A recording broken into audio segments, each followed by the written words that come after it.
ایک مرتبہ جرمنی جانا ہوا، شہر کا نام میں ارادتاً نہیں بتاؤں گا، تو وہاں ایک مرتبہ اس عاجز نے کچھ اللہ کی مدد، اللہ کی نصرت کے متعلق بیان کیا۔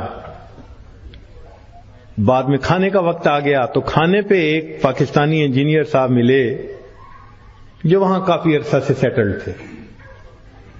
مجھے کہنے لگے جی میں آپ سے ایک بات عرض کروں؟ میں نے کہا کیا؟ کہنے لگے اللہ تعالیٰ مولویوں کی بڑی فیور کرتے ہیں۔ میں نے کہا بات تو سچ ہے۔ اب چونکہ کھانا کھا رہے تھے پھر وہ کھانا کھانے لگ گئے۔ پھر کچھ دیر کے بعد کہنے لگے جی اللہ تعالیٰ مولویوں کی بڑی فیور کرتے ہیں۔ اب میں نے دیکھوں ظاہر میں کہ وہ تو بے شک نہ داڑھی تھی نہ کچھ تھا، ایک عام جیسے انجینئر کی زندگی ہوتی ہے، ایک خوبصورت نوجوان تھا عام زندگی گزارنے والا۔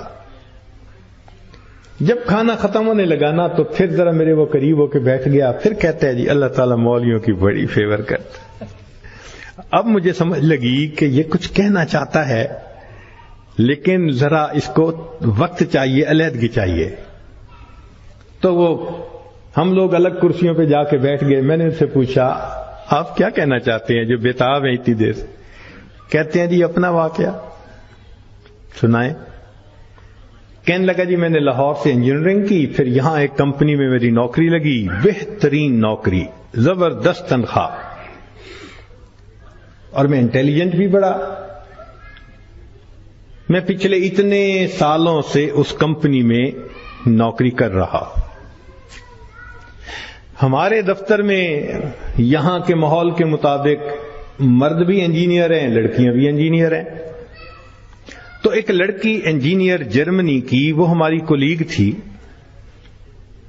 اتنی خوبصورت تھی کہ دیکھ کے بندہ سوچتا تھا کہ اللہ نے ایسی بھی مخلوق پیدا کی ہے، اور اس کے ساتھ ساتھ اتنی ذہین اور اتنے اچھے اخلاق والی کہ دفتر کے جتنے جوان لڑکے تھے ہر ایک وش کرتا تھا کہ میرے ساتھ اس کا تعلق جڑ جائے۔ جرمن بھی اسی کوشش میں لگے ہوئے تھے، دوسرے بھی کسی کوشش میں، مگر اس کی زندگی بڑی کلین نظر آتی تھی۔ وہ کام کی بات کرتی تھی، جو ذرا کام کی بات کے علاوہ کرتا تھا ایسا جواب دیتی تھی کہ اگلے کو جرت ہی نہیں ہوتی تھی بات کرنے کی۔ ہم لوگ دوپہر کے وقت چھٹی ہوتی تو پھر کھانا کھا لیتے تھے، کمرہ بنا ہوا تھا۔ ایک دن میں نے کھانا نہ کھایا، پھر دوسرے دن کھانا بھی نہ کھایا، تیسرے دن جب میں نے کھانا نہ کھایا تو اس نے مجھ سے پوچھ لیا کہ فلاں آج کل آپ دوپہر میں کھانا نہیں کھا رہے؟ میں نے کہا اس لیے کہ وہ میں مسلمان ہوں اور ہمارا رمضان المبارک شروع ہو گیا ہے اور میں فاسٹنگ کر رہا ہوں۔ اس نے کہا یہ کیا ہوتی ہے؟ تو میں نے بتایا روزہ کیا ہوتا ہے۔ اس کو تھوڑا انٹرسٹ فیل ہوا، کہنے لگا میرے لیے تو بہت ہی اچھا ٹاپک مل گیا۔ میں نے بھی کھول کھول کے بتایا فاسٹنگ کیا ہوتی ہے، اور اس کے انٹرسٹ کو دیکھ کے کہا اچھا میں باقی باتیں تمہیں کل بتاؤں گا۔ اگلے دن پھر میں نے اس سے کوئی بات کی، ہماری بات رمضان شریف پہ چلنی شروع ہو گئی، اور وہ بھی اس کھانے کے وقت میں کچھ دیر بیٹھ کے مجھ سے اسلام کے بارے میں کوئی بات سن لیتی۔ میری کوشش یہ تھی کہ رمضان شریف کے دوران میری بات چیت اتنی شروع ہو جائے کہ کمفرٹیبلی ہم ایک دوسرے سے کمیونیکیٹ کرنے لگ جائیں۔ جرمن لڑکے مجھے دیکھتے تو وہ مجھ سے بڑے خفا ہوتے، یہ اس کے ساتھ بیٹھ کے کیوں 10 منٹ باتیں کرتا ہے؟ بھائی جب سے ہم سے 1 منٹ بھی بات نہیں کرتی۔ خیر رمضان شریف ہونے تک مجھے اتنا اندازہ ہو گیا کہ اس کے ذہن میں اسلام کے بارے میں مزید جاننے کا بھی شوق موجود ہے۔ تو میں نے کچھ انگریزی کی کتابیں بھی اس کو منگا کے دیں کہ پڑھو، اور میں تو چاہتا تھا اللہ کرے یہ مسلمان بنے، پھر تو ہمارا ہی نمبر لگے گا، چونکہ باقی تو سارے یہاں کافر ہیں۔ بڑی میری کوشش تھی اور میں بڑے خلوص سے کوشش کر رہا تھا یہ مسلمان بن جائے کہ اللہ کی شان۔ کہ جو باتیں میں بتا سکتا تھا میں نے بتائیں، اور کچھ باتیں اس کو میں نے کہا کہ بھئی تمہارے قریب اگر کوئی مسجد ہے، وہاں عالم ہے، تو ان سے کوسچن پوچھ لو۔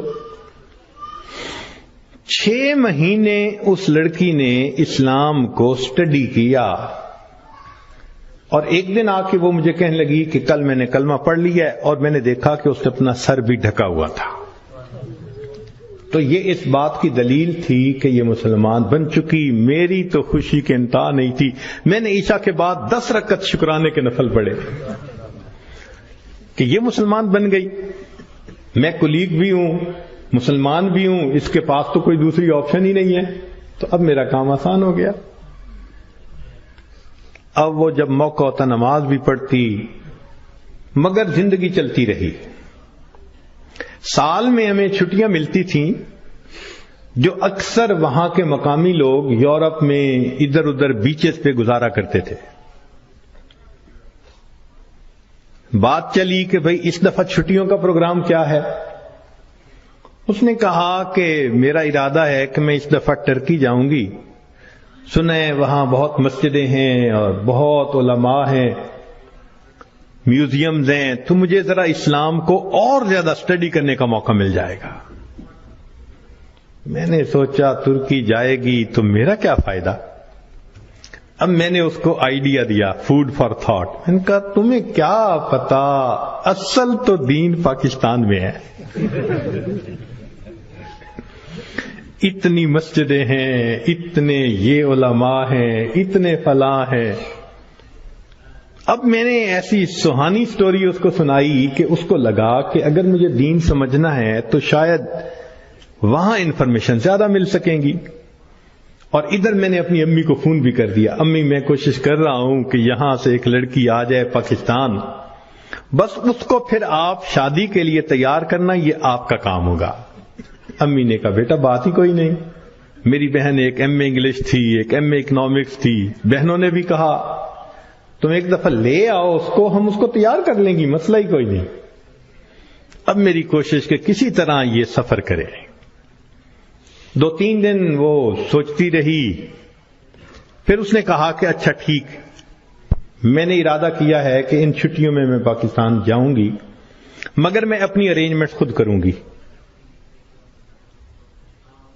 تم فلائٹ نمبر بس بتا دو کب جا رہے ہو۔ تو میں نے کہا ٹھیک۔ اب جس دن میں نے فلائٹ پہ آنا تھا، اور اس نے بھی 2 لفظ کہے تھے کہ ہاں میں بکنگ کروا لوں گی، کہنے لگا کہ میں تو 1 گھنٹے یعنی 3 گھنٹے پہلے پہنچنے کی بجائے 4-5 گھنٹے پہلے پہنچا ہوا تھا۔ جلدی سے چیک ان کروا کے اب میں تلاش کر رہا تھا کہ کب آئے۔ خیر اس کو آنے میں کچھ دیر ہو گئی، مگر میں نے دیکھا کہ وہ آ گئی تو میں بڑا مطمئن ہو گیا، اب یہ پاکستان آ رہی ہے۔ خیر جب پاکستان اترے تو میرے گھر والے رشتہ دار سب مجھے ریسیو کرنے آئے ہوئے تھے، تو گھر کی عورتیں اس کو بھی ملی۔ اس نے کہا کہ دیکھو میں نے ہوٹل کی بکنگ کروائی ہوئی ہے اور میں اس وقت تھکی ہوئی ہوں سفر کر کے، تو میں سیدھا ہوٹل میں جاؤں گی، اور کل جب میں کسی وقت فریش ہوں گی نا تو عورتوں کو کہا کہ تم ہوٹل آ جانا، میں تم سے ڈسکس کر لوں گی کہ مجھے کہاں کہاں انفارمیشن مل سکتی ہے۔ میری بہنیں اس کو دیکھ کے تو حیران ہو گئیں، اور انہوں نے شادی کی ڈیٹ اور پلاننگ وہ بھی شروع کر دی۔ اگلے دن میری امی گئی اور اس کو کہا کہ بھائی آپ ہوٹل میں کیوں رہتی ہو، ہمارے گھر میں آؤ۔ اس نے کہا میں ذرا یہاں کمفرٹیبل ہوں۔ امی نے کہا چلو کھانا کھانے ہی آ جاؤ۔ اس نے کہا ٹھیک، تو وہ ایک وقت کھانے کے لیے گھر امی کے ساتھ آ گئی۔ ہمارا گھر ڈیفنس کے اندر اتنا بڑا بہترین محل نما گھر تھا، اور بزنس تھا ہمارا، کار ڈیلرشپ تھی۔ اب جو کار ڈیلر ہو وہ تو کروڑوں پتی ہوتا ہے۔ چھوٹا بھائی میرا مجھ سے بھی زیادہ خوبصورت نوجوان۔ خیر میری بہنوں نے بڑی کوشش کی کہ بھئی کسی طرح وہ ہاں کر دے کہ میرے ساتھ اس کی شادی پہ وہ راضی ہے، مگر وہ خاموش ہو جاتی، وہ ہاں نہیں کرتی تھی۔ پریشانی ہونے لگ گئی، دن گزر رہے ہیں اور ہاں نہیں کر رہی ہے. تو کہنے لگے کہ ایک دن جو ہے امی نے کہا کہ بیٹا اگر تم سے وہ راضی نہیں تو تمہارا چھوٹا بھائی بھی تو ہے، ہم اس کی آپشن دے دیتے ہیں. میں نے کہا ٹھیک ہے کوئی بات نہیں. امی نے چھوٹے بھائی کی آپشن دے دی. وہ سن کے پھر چپ ہو گئی.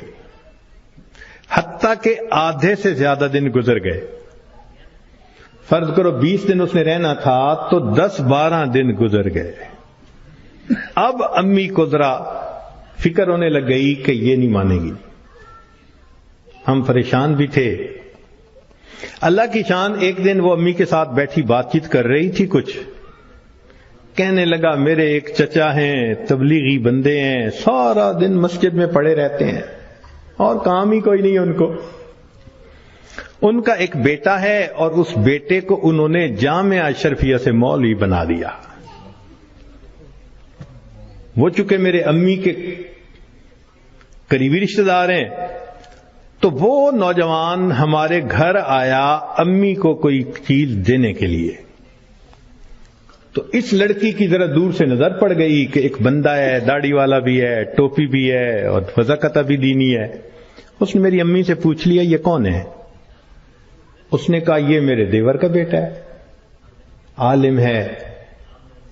اس نے کہا اچھا میں نے جو کچھ مسئلے پوچھنے تھے وہ میں اس سے پوچھ سکتی ہوں؟ امی نے کہا ہاں. کہنے لگا امی نے وہ مولوی صاحب کو بلا لیا اور وہ مولوی صاحب آ کے یوں نگاہیں نیچی کر کے کھڑے ہو گئے. یہ اس نے ایک دو باتیں پوچھی، اس نے آگے سے جواب دیا اور جیسے روٹھا ہوا بندہ ہوتا ہے وہ مولوی صاحب چلے گئے. اس نے جاتے ہوئے اس سے پوچھ لیا کہ بھئی اگر کوئی اور بات پوچھنی ہو تو آپ کا ٹیلی فون نمبر. اس نے ٹیلی فون نمبر دے دیا. 1-2 دن ٹیلی فون پہ یہ اس سے بات کرتی رہی. کہنے لگے کہ چوتھے دن ہمیں پتا چلا کہ لڑکی نے اس سے خود بات کی کیا تم مجھ سے نکاح کرنا چاہتے ہو؟ کہنے لگے مولوی صاحب نے جواب دیا میں ابو سے پوچھوں گا. ابو سے پوچھوں گا. اس نے ابو سے پوچھا. ابو نے کہا کہ بیٹا ساری دنیا ان مسلمانوں کے لیے اس کا ملک ہے، اگر تمہارا رزق اللہ نے وہاں لکھا ہے تم دین کی نیت سے جاؤ، اللہ کے دین کا کام کرو وہاں. کہنے لگا لڑکے نے ہاں کر دی. اگلے دن اس نے کیا کیا کہ وہ لڑکے نے اپنے 2-4 رشتہ داروں کو بلا لیا، سادگی کے ساتھ نکاح ہو گیا. لڑکی اس کو لے کے اسلام آباد ایمبیسی چلی گئی اور ایمبیسی میں اس نے اپنا سٹیٹس دکھایا، پورا دکھا کے کہا کہ میں آئی تھی چھٹیاں گزارنے، اس کے ساتھ میرا نکاح ہو گیا ہے، کاغذات ہوتے رہیں گے، میں نے ہے 4 دن میں واپس جانا، کیا آپ اس کا ملٹیپل ویزا لگا سکتے ہیں؟ کہنے لگے کونسلر کو اس کی پرسنالٹی، اس کی بات چیت، اس کی نوکری اتنی جسٹیفیکیشن نظر آئی، اس نے چھوٹتے ہی 5 سال کا ملٹیپل ویزا لگا دیا. کہنے لگا چھٹیاں ختم ہونی تھی، وہ لڑکی اپنے وہ جو مولوی صاحب خاوند تھے ان کے ساتھ چلی گئی. محنت میں نے کی، اللہ نے فیور مولوی کی کر دی.